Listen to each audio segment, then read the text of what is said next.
You have been granted a vast expanse of days, yet you complain that life is fleeting. Look closely at your hands and tell me how much of your existence is truly yours. We are not given a short life, but we make it short through our own neglect. The hours slip through our fingers like dry sand, ungrasped and unvalued. We spend our prime years chasing shadows, seeking the approval of those who do not matter.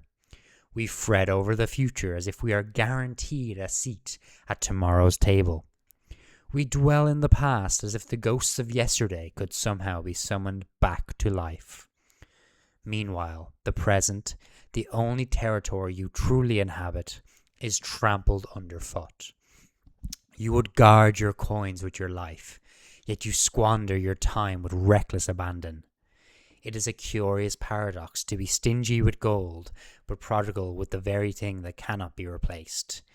Think of the man who spends his wealth on frivolous toys, and you call him a fool. What then do you call the man who spends his hours on frivolous worries? Death does not arrive to take your life. It merely unveils that you have already let it slip away. We wait for the right time to begin living, as if life were a garment we save for a special occasion. But the garment is fraying while it hangs in the closet of your anticipation. You say you will live when you retire, or when the debt is paid, or when the storm clears. Do you not see that the storm is the point, and the waiting is the death of the soul? Nature has given you enough time to achieve greatness, provided you do not dissipate it on trivialities. We lose our days to anger, to envy, to the exhaustion of performing for an indifferent crowd. We lose our days to digital mirrors that reflect everything except our own virtue.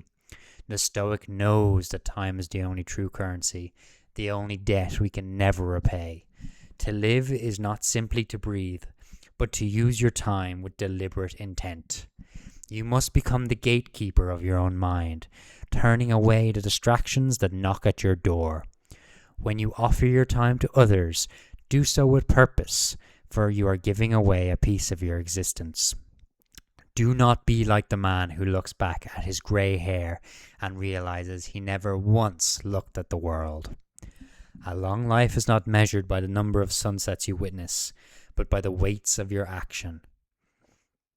Even if you die young, you have lived a long time if you have lived with wisdom. Strip away the superfluous, and you will find the days are suddenly long enough for everything that matters.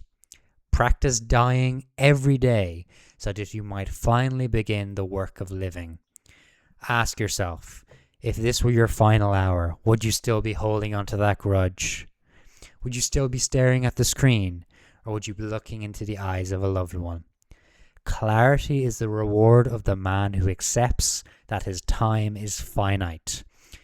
The paradox of time is solved the moment you stop waiting for life to begin. Life is not a destination you are racing toward. It is a path you are walking right now. Step firmly, walk with purpose, and waste not another breath on things you cannot control.